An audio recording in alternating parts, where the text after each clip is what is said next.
Sanamkela kwa-Lunch of Grace, igama lam ndithenjiwe molweni. Namhlanje sizokukhuthazana ngomxholo wethu wale nyanga. Umxholo wethu wale nyanga ubusithini? Ubusithi ubomi luhambo ayisosiphelo. Life is a journey, not a destination.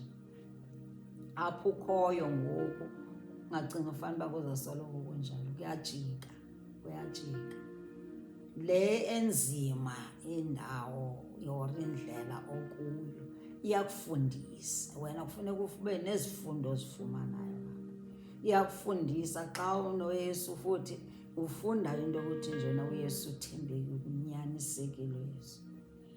Umbona kuphi? Kwindlela enzima ohamba kuyo ebomini bakho. Yiyo loo nto kubalulekile into yokuthi ebomini bakho ube noYesu, ungabi wedwa. Uzikhethele uYesu, umamkele njengenkosi nomsindisi. Ukwenzela ukuthi xa kuvela neyiphi na ezawuxakanisa umphefumlo wakho, ngoba ziyeza, awuziplenanga. Azipleni, akho ukuthi uyayiplena into ukugula awupleni, iintshaba awuzipleni, ii-attacks awuzipleni. Andithi? Kodwa ziyeza, bubomi, ubomi bakho ozodibana nabo. Into nayo siyakukhuthaza into yokuthi kufuneka kube nabantu, ube noYesu, wamkele uYesu, uncede ungamkeleli uYesu Kristu. Ngoba xa unaye kufuneka ke ngoku uhambe ngokholo, uthembe ilizwi lakhe. Izwi lakhe lithembekile, ungulizwi nguYesu uqobo lakhe, awuthethe ilizwi. Umntu xa esithi jonga ilizwi akakulahlekisi. Ungabe usithi hey mna ilizwi alencedi. Uyabona? Uvele uye phaa eBhayibhileni, kwezi scripture kunika zona umntu uzifunde, ngoba zinamandla apha ebomini bakho. So kukhuthaze ebomini bakho into yoba kuzoba nzima kakhulu xa ungenaYesu ebomini bakho. Kuzoba nzima kakhulu, uzotsala nzima. Namhlanje kufuneka wazi ke ukuthi sizokukhuthaza ngencwadi yakwaseKolose verse 3, Colossians 3 verse 3. Uthi kuba nafayo baye ubomi benu bufihlakele ndawonye noKristu kuye uThixo. Safa uYesu xa efela izono zethu, waphinda wavuka uYesu. After the third day wavuka uYesu Kristu. Xa ke ngoku simamkela uYesu Kristu, sifumana sizizidalwa ezitsha. Sifumana uYesu Kristu, sizizidalwa ezitsha. Ithetha ntoni loo nto? Ukuthi njena ngoku wena ubudala bakho, ezazono zakho nazo zife noYesu. Zono zethu zife noYesu Kristu. Sona ubomi obudala bufe noYesu Kristu, ubomi besono, ubomi bokukhonza izithixo, ubomi boyofuna osiyazi ekumagqirha nakwizangoma. Xa wamkela uYesu ufile noYesu, bophinda ke ngoku wavuka noYesu Kristu. So usisidalwa esitsha. So xa wamkela uYesu Kristu sukuhamba uyokhonza ezazithixo, suhamba uyofuna uncedo ezangomeni nasemagqirheni, ngosiyazi sukuya. Kafuna uncediswa uYesu, suyenza loo nto leyo, cut and paste. Abazukusebenzela, awuzuyibona neyona nto oyenzayo. Ithi ke ngoku endizokukhuthaza kuyo kakhulu eyoba ngoku ubomi bakho xa umamkela uYesu, you are hidden. We are hidden in Christ. Sifihlakele ngoba singabantwana bakhe. Ubomi obudala bufile, bangcwatywa, bavuka. The day sazivuka sesizidalwa ezitsha, izono zimkile, suba sabuyela ke ngoku kwezono. You are hidden in Christ. Oh hallelujah. We are hidden now in Christ Jesus. Awuzifuna basincabe soze basenze nto ngoba sekuYesu Kristu. Oh, hallelujah, hallelujah, hallelujah. Glory to Jesus. Bazawukulwa nawe, balwe nawe, bancame. Uphingelwa xa you are hidden.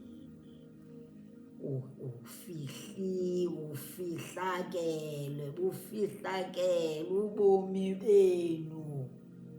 Thanda leyo ndawo. It's your life is hidden in Christ. Ubomi obakho. So zamkelela uYesu. Wazi ukuthi nje ubomi bakho nabantwana bakho nofamily yakho kuYesu Kristu. Fihliwe kuYesu Kristu. Ungakhohlisi umtyholi akubuyisele emva apho uYesu akufele khona.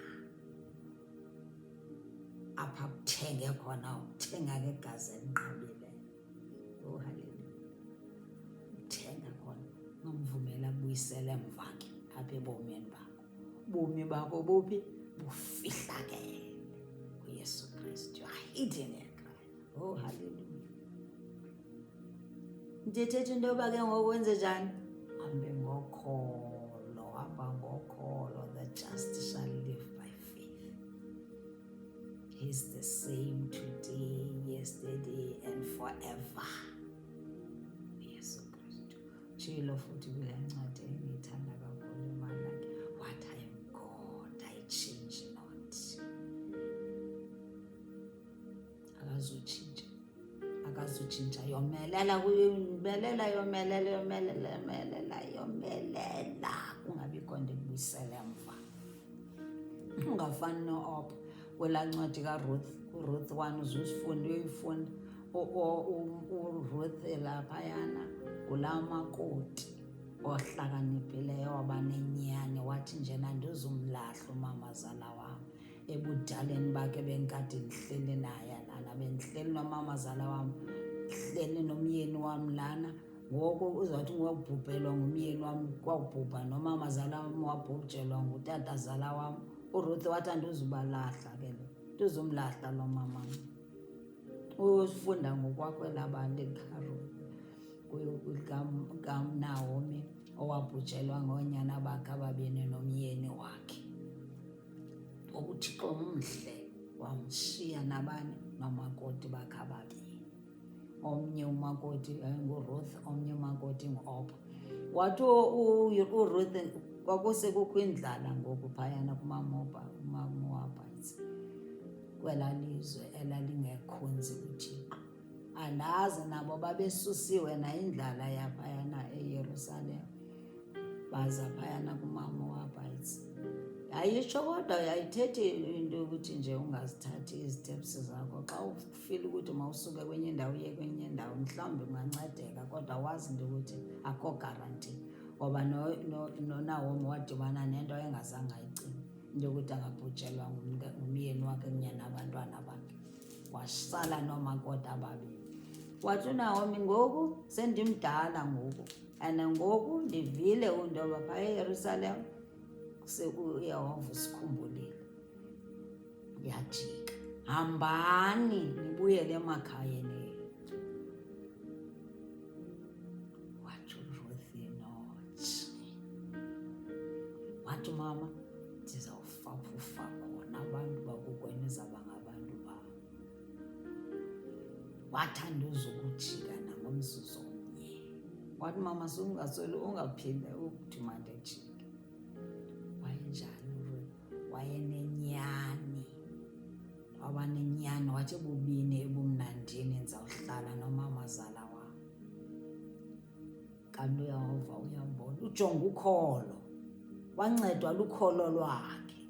Betshilo nakule ntombazana yethombeleka, wathi your faith has made you well. Ukholo lwakho lukusindisile. Sizawusindiswa lukholo lwethu nathi kwezi end time. uOpa ke wajika ke yena ke wabuyela kokwabo. Wakhala umamazala wakhe xa sethi wakakubo mabajike bagoduke. Wakhala kodwa wenza njani? Wacabuza umama wakhe mncinci bhabhayo. into ethetha into yoba wayengekamfumane kakuhle uYesu Kristu. Ubona uma usumfumene uYesu Kristu, angathani noba zingeza zinjani iimvula nezikhukhula nalaa mimoya uzohlala. Ngoba ngantoni? Usumfumene kakuhle uYesu Kristu. You are rooted and grounded in his word. Ungasuswa zizimo uYesu Kristu. Sikwi-end times zininzi izinto eziza kususa, especially xa ungena Yesu. Ade ungena uYesu, ade ungena uYesu njengenkosi nomsindisi wakho, ukholelwe kuye, uthi nca ezinyaweni zakhe, uthandaze, uthembe yena, ufunde iBhayibhile yakhe, ufunde iBhayibhile likrala lakho. Liyokhuthaza kakhulu ebomini bakho. Siyakhuthazana sikwi-end times ebomini bethu.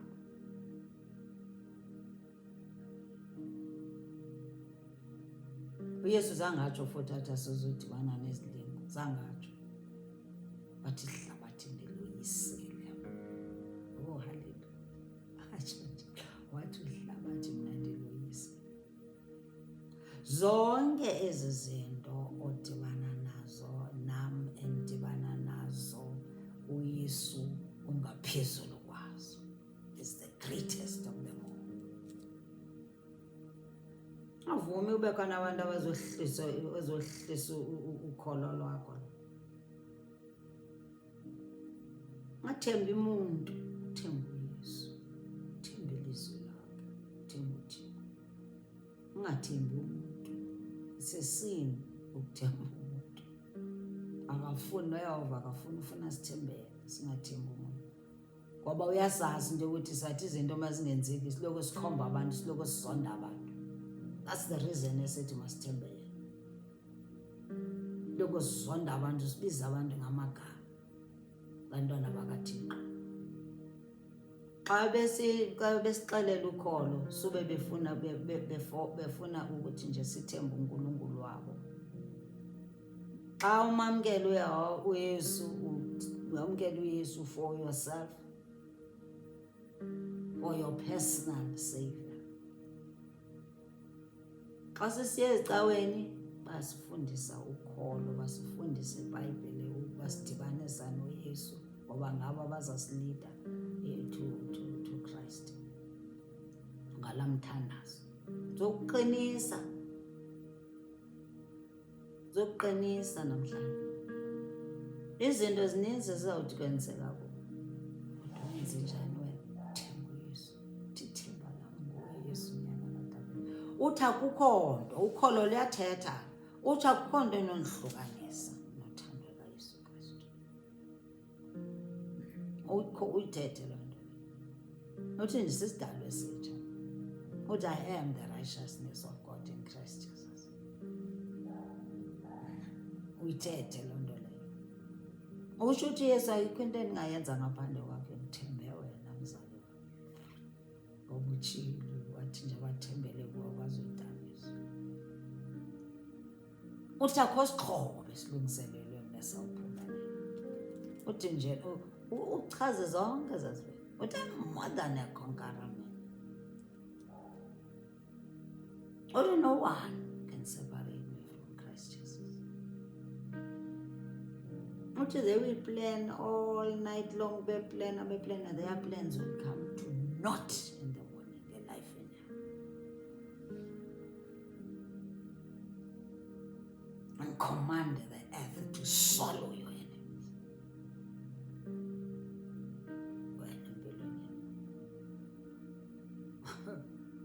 Kusenza uba akuzuba lula. Futhi njengoba i-end times zifikile nje, funeka wazi ukuthi the more zifika, the more izinto zizawuba ninzi phezu kwakho. Funeka ke wena ke uthi nca kwezo.